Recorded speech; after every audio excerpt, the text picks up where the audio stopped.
guys, and welcome back to my channel. My name is Hannah, and if you don't know me, I do lifestyle, fashion, and today we are going over my 1-year update on my pancreatic cancer, which is very weird for me to say. It's been a year, but if you didn't know, 1 year ago I had my pancreatic cancer removed.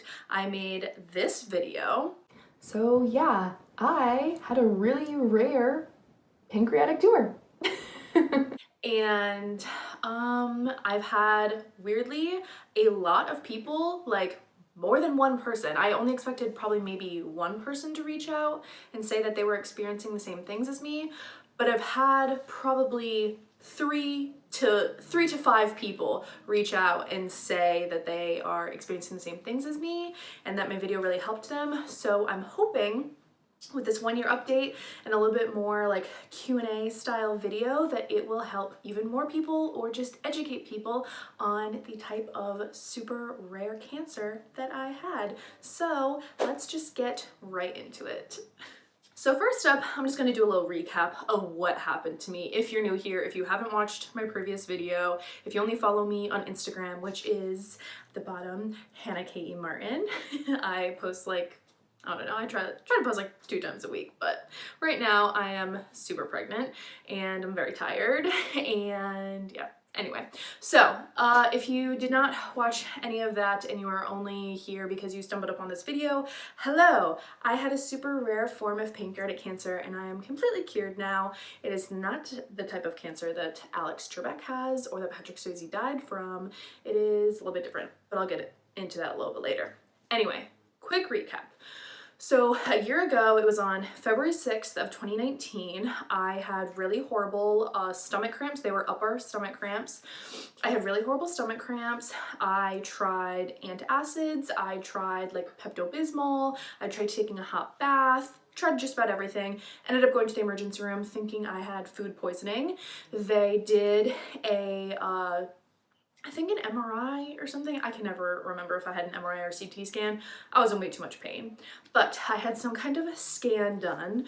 They put me on morphine for all of the pain, and they basically came back and said, after many hours, they basically came back and said that I had some kind of mass on my pancreas. Most likely it was an ulcer from like pancreatitis or something. It was stress induced. I don't really know.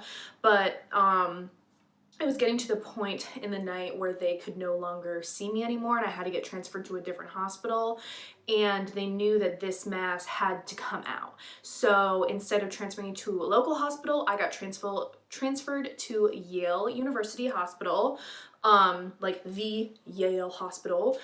And it just so happens that that hospital is about an hour away from where my parents were, which, side fact, I had been at my parents' house for about a week because my husband was on deployment, and so I was living with my parents for a little bit.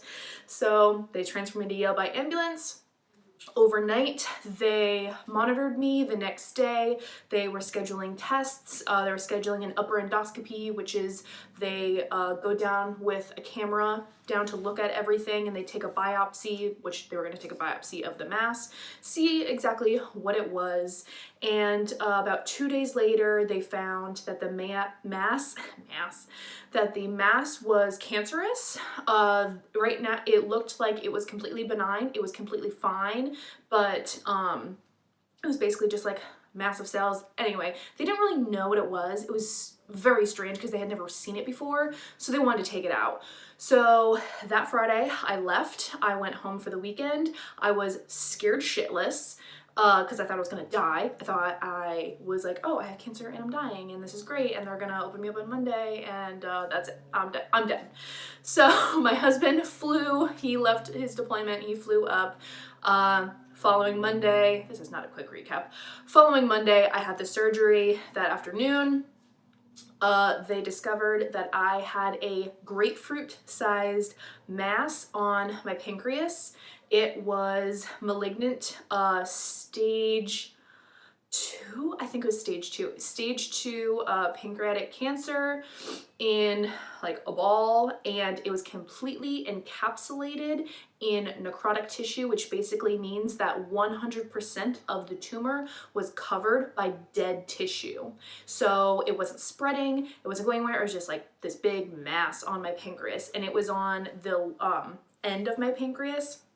I'll put a couple little like images or something up of the pancreas, because not a lot of people actually know about the pancreas.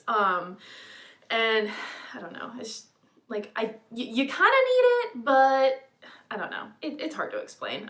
Maybe I'll put a clip in or something of someone explaining it better than I can, because I still really don't even know what a pancreas does. Anyway, it was on the end of my pancreas. So they took out the mass, they took out a third of my pancreas, and because it was on the tail end, they were also going to take out my spleen. The spleen controls your immune system. So for a little bit, I had a compromised immune system. Other than that, the spleen does nothing, and the liver mostly takes over everything that the spleen would do. So had the spleen taken out, had a third of my pancreas taken out, had the mass taken out, and they were basically just going to study it and send it in and try to find out what exactly it was, because they had never seen it before. And 5 days later, I went home. I had a drain in, and 5 days later, I went home, and I couldn't eat solid foods for about 2 weeks. I couldn't keep anything down, throwing up for 2 weeks, lost about 20 pounds in a matter of less than a month. It was really unhealthy, and it really sucked, and it was the worst pain of my entire life. But I am here now, and I am healthy, and everything's great. I am considered completely cancer-free. I only need scans once a year for 5 years. After the 5 years, if nothing has grown, then I don't need scans anymore, and I'm all good. So that was a quick but long, 7-minute recap of, I thought it was gonna be quick, because usually when I'm in the doctor's office, it's a little quicker, but whatever. So that is the quick recap portion. And if any of you were like, wow, that's a lot to take in, what in the hell does that actually mean? Okay, so I had a neoplasm, which is a mass of cells, it is a tumor on my pancreas. That's the down and dirty of it. It was cancerous, but since it was completely encapsulated, it didn't affect any of my lymph nodes. It didn't spread. They took 100% of it out with margins, because they took part of the pancreas out, and I'm completely fine now. But if you want to know the very, very specifics of it, I had something called a SPEN. It is a solid pseudopapillary epithelial neoplasm. That is a lot of words, and it is a lot of like scientific words. And I looked up, I will link below, in the little bio below, this study that really explains it well. There is only a couple of studies, which is scary because there's not a lot of research on it, but I'll link below a couple of the studies.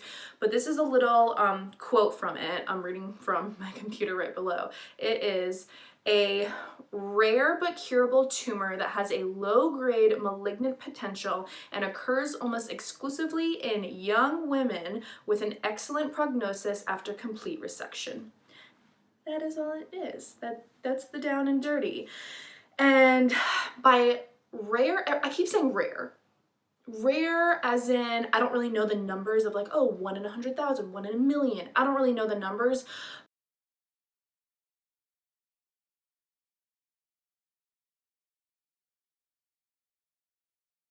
But it is rare to the point that when you Google this kind of tumor, the latest scientific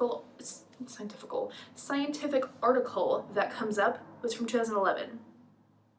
It is 2020. So it's that kind of rare. So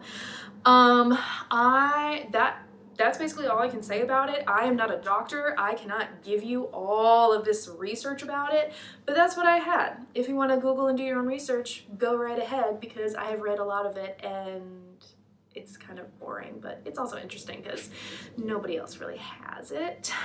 But I asked you guys on Instagram for some questions for a 1-year update, little Q&A thing. So I am going to get into the Q&A portion of this video.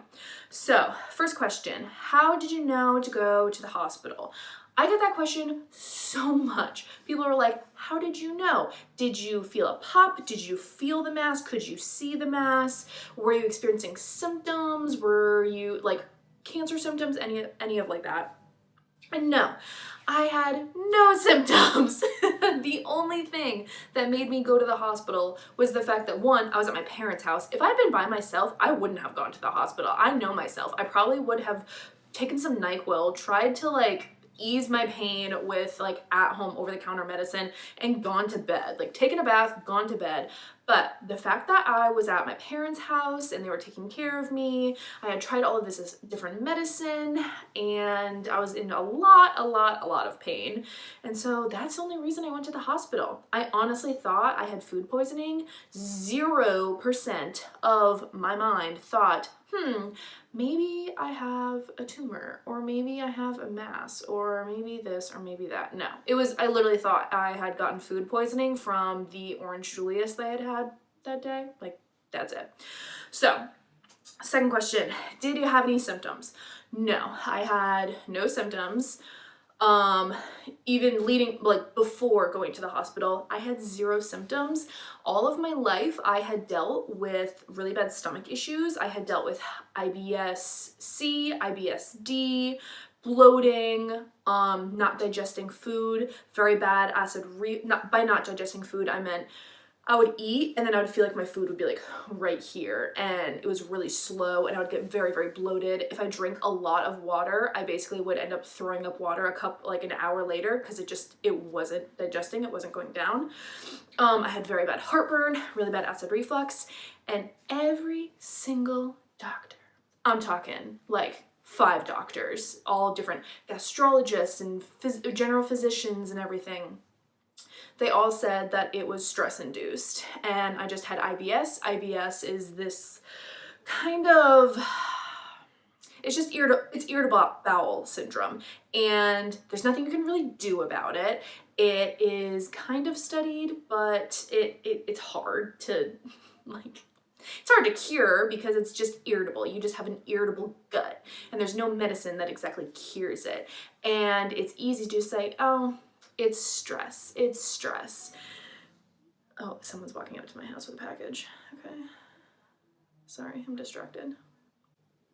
And there she goes. Okay, anyway. Where was I? Oh, yeah, so I had this acid reflux, and that was really it. And I just thought it was stress. And before, in 2018, I was getting married, and because I got married June 10th of 2018, I did for a second. I got June 10th of 2018, I got married. The year before that, Jake had graduated from the academy, the Coast Guard Academy, and we moved to Virginia together. A month before I got married, I graduated from online college. We were going back and forth every 3 months. Jake was getting deployed, and I would travel to Connecticut and see my family. And yeah, that I was living a very stressful life. So I was like, oh yeah, stress, like that's doing this, I guess.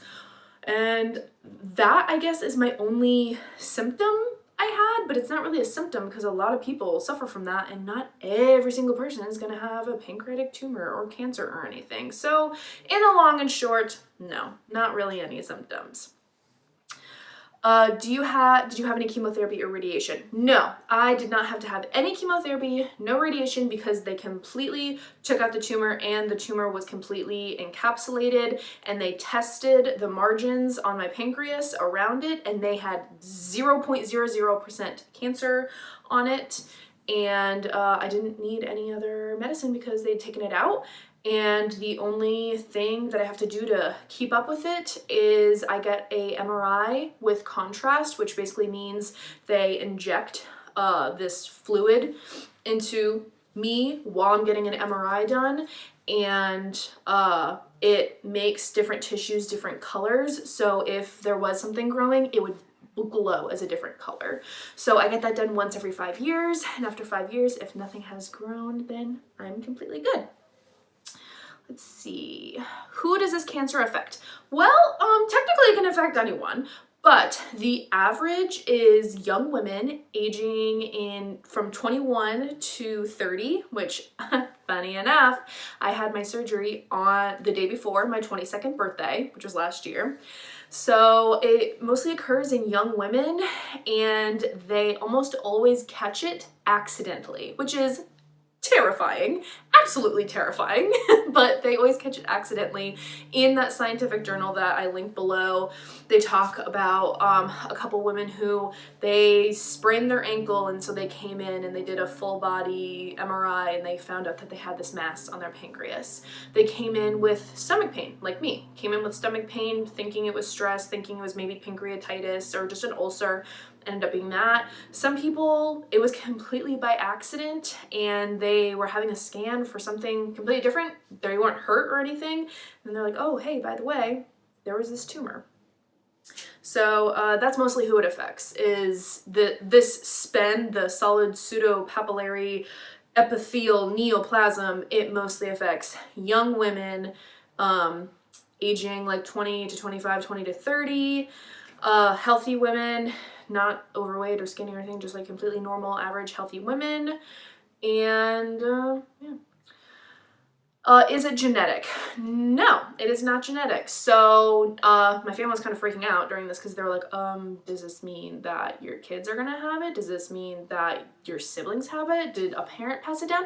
No, it is not genetic. It is not hereditary, nothing like that. It is a complete fluke. And nobody knows why, and that's the scary part, but it just kind of forms on its own. It's not like breast cancer, where if you're a woman and your mom had breast cancer and maybe your aunt had breast cancer and your grandma had breast cancer, then and there's the BRCA gene, you probably are likely to end up getting breast cancer. It's not like that with this kind of cancer or tumor. I'm burping a lot because I'm pregnant. It's not like that with this tumor. It completely happened out of nowhere. Let's see, what surgery did you have? So I had a laparoscopic surgery. This is my scar. It is a, let's see, 2 to 3 inch scar. It's really itchy right now because my stomach is stretching. But it is a 2 to 3 inch scar. My body loves keloiding. It's wonderful. Every time I get my ears pierced, they keloid. And this scar just keloided. It was just like a zing, like a little tiny line, and it keloided, and that's it. So if you want to see the full thing, let me back up a little bit. Woo! So this is full stomach, like legs, full stomach. This is prego stomach, my lack of belly button, and that is it. That's the entire scar. So that big. And from the side, it doesn't have, it pooches out a little bit because there's still scar tissue, because again, it's only been a year. So there's a little bit of scar tissue still there, and yeah, that's really it. So I had the laparoscopic surgery done. I had it done at Yale University by Dr. Salem. Love Dr. Salem. If you have any pancreas issues going on, go to Dr. Salem at Yale University. He is the best. Let's see, could you eat after surgery? So after my surgery, I was on clear liquids for a day or two. After I woke up actually on my birthday because I was so groggy. So I had the surgery on the 11th, woke up on the 12th. I had clear liquids so I could have water, juice, Italian ice, Jello, bone broth, anything like that, anything that you can basically see through. And then starting on Thursday, I believe, I could start eating semi-solid food. So I could eat like grits and ice cream and oatmeal. Let's see what else. Yeah, just stuff like that, where it's like, if you didn't have any teeth, that's what you would eat. that kind of thing. So it's like semi-solid. And then the day I left, they actually wanted me to try solid foods. So I had a like white bread turkey sandwich with like no lettuce, nothing that could bloat me or anything. It was literally just like a piece of American cheese and a piece of turkey and white bread. And that was it. And yeah, so that's what I ate the last day I was at the hospital. I ended up throwing it up. I couldn't digest it. And I really should have just stuck to the semi-solid food for a while. And then for 2 weeks after that, I could not eat any solid foods. They kept wanting me to try solid foods, so I would basically have oatmeal or bone broth or something that was either liquid or semi-solid all day, and then I would just get so bored of it and want something, so I'd have pasta, and then I would wake up in the middle of the night and throw it all up because my body just wasn't digesting, and I don't know why. It could have been because of the anesthesia, could have been from my body freaking out about my pancreas and everything, because your pancreas lets off a liquid that helps digest food. So because I had surgery on my pancreas, it was kind of like frozen or stunned, and I wasn't secreting any liquid to digest food. So everything was coming back up, and I would say that lasted about 2 weeks. Let's see, what is the recovery expectancy? So, recovery expectancy meaning, like, will this come back? No, it'll not come back, right? I think they said that there was like less than 2% chance or something that it could come back, and that is why I'm getting the scans once every year for 5 years. And basically after the 5 years, if nothing has come back, then I'm fine. And I think I get a scan once every other year after that, or once every 5 years after that. Basically, this will follow me for the rest of my life, but I won't need to get scans every single year for the rest of my life, if that makes sense. But complete recovery. What organs got removed? Okay, as I said before, I got my spleen removed just because it happened to be on that side. I got my spleen removed, a third of my pancreas removed, and the tumor removed. Did you have a drain? Yes, so I had a drain. I don't know if you guys saw it before, but I have my regular scar here, and then I have a little drain hole. Oh, you can see it. It almost looks like a mole. I have a little drain hole mark right there, and that is because at the tail end of the pancreas, instead of stitching it up, they basically put a drain in it, and it closed up on its own. And that's how they do it with the pancreas, because it kind of is shaped like this, like, I don't know, kind of like this, I guess. And they just wanted it to close up on its own, so they had a drain there. So I had that drain until the day I left the hospital, so it was probably like 5 days. Let's see, any downsides post-surgery? Let's see. Well, the original downside was that I couldn't digest food for 2 weeks. That sucked. Other than that, there really hasn't been any downsides. I guess the downside would be the scar, but honestly, the scar kind of reminds me of what I overcame, and that I am healthy and that I'm cancer-free, so I don't really mind having the scar that much. But other than that, there's no downsides to it. Since I only had a third of my pancreas removed, I'm not diabetic. I still produce insulin and everything normally, because I think you only need like a third to a fourth of your pancreas to be completely working functionally. I think people who are down to a fourth of their pancreas have a semi-diabetic diet. I don't really know because I never really had to research it, but I'm completely fine. I don't have a diabetic diet or anything. I don't have any food restrictions, nothing like that. Unexpected pros post-surgery. Well, lost a lot of weight. That was fun. It was mostly starvation weight, so I wouldn't recommend going on that kind of diet. But all of my stomach issues went away, which was amazing. I completely did not expect that, but my acid reflux completely went away. My bloating completely went away. I could have dairy again. I thought I was lactose intolerant for the longest time. Hallelujah, I can eat cheese. And so I can, and anything. Basically, like, I feel completely cured, like, gastronomically or whatever. Like, I'm completely cured. The only reason I have acid reflux now is because of this baby boy.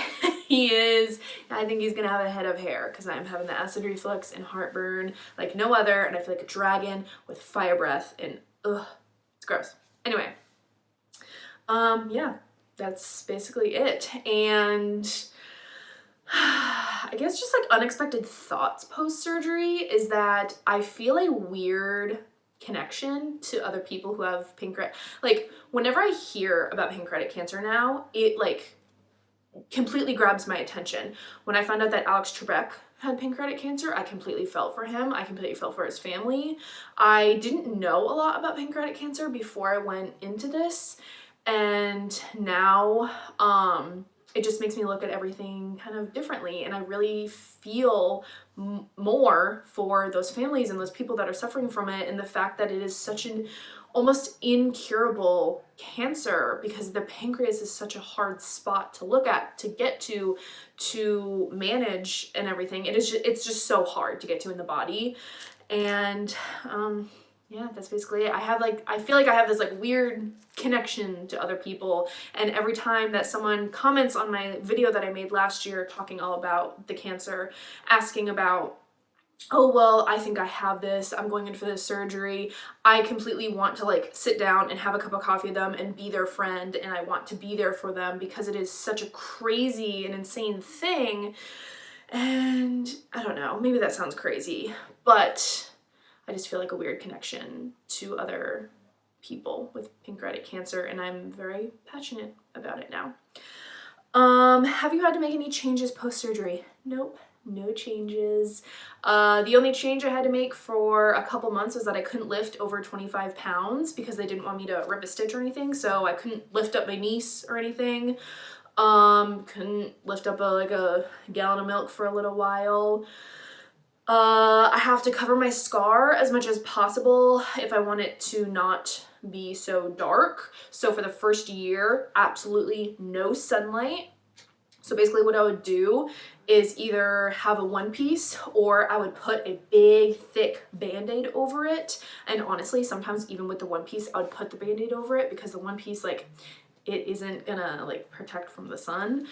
So put a big thick band-aid over it. I put scar sheets over it, and I don't know, I guess it was a change that I got Mederma, which is like a scar cream, and it's really all scar related. Like, I didn't have to make anything body related, other than, my immune system.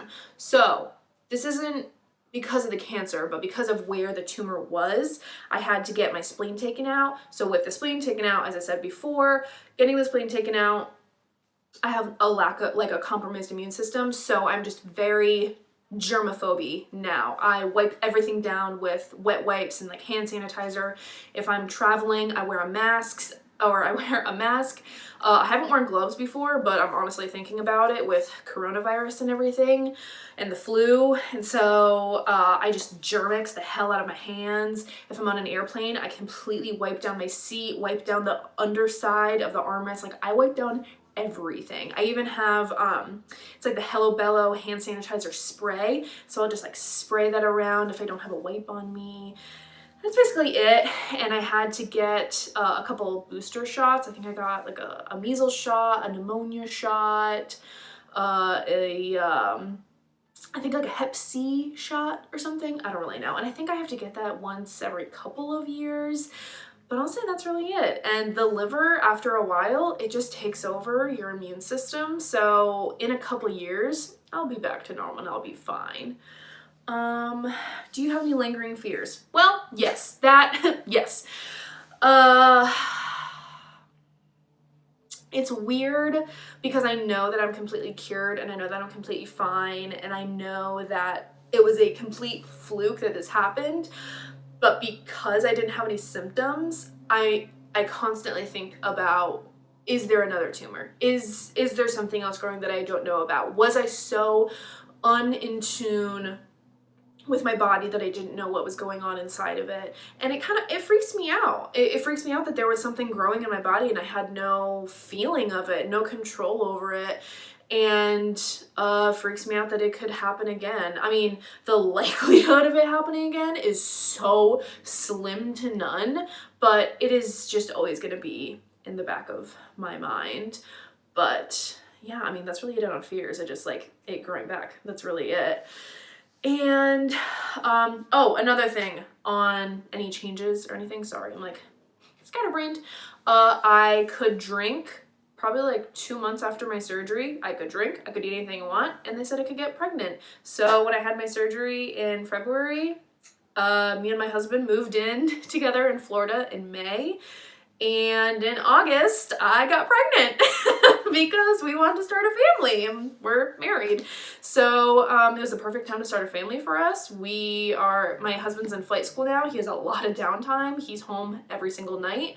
And we have a baby boy that is due in May. So I guess that's also a part of the 1 year update, is 1 year later, I am 25 weeks pregnant. So I am just over 6 months pregnant, which is crazy to put it in months. Like when you put it in weeks, you're like, oh, 25 weeks, but no, I'm 6 months pregnant. That's crazy. I have a healthy baby boy. I have a beautiful house here in Florida. I have a dog. We got a dog, Honey. She's a red golden retriever. We still have Chewy, and everything is great. My family is completely healthy. Jake's family is healthy. There's nothing else really going on. I mean, the pregnancy is really the only thing that's like new around here. But 1 year later, I'm completely strong, I am completely healthy, and completely cancer-free. So I hope that answered all of your questions. I'm sure there are a billion more questions out there. If you have more questions, do not be afraid to comment on them down below in this video. You can always direct message me on Instagram. It is, again, at hannahkemartin. I answer all of my direct messages, so you can direct message me there. Yeah, any way that you can get in contact with me. You can email me. I have my business email. It's just hannahkemartinbusiness@gmail.com. And you can ask me any questions. You can talk to me anytime. And I'd love to hear from you guys. So I guess that's it. Thanks for watching. Love you. Bye. Mwah.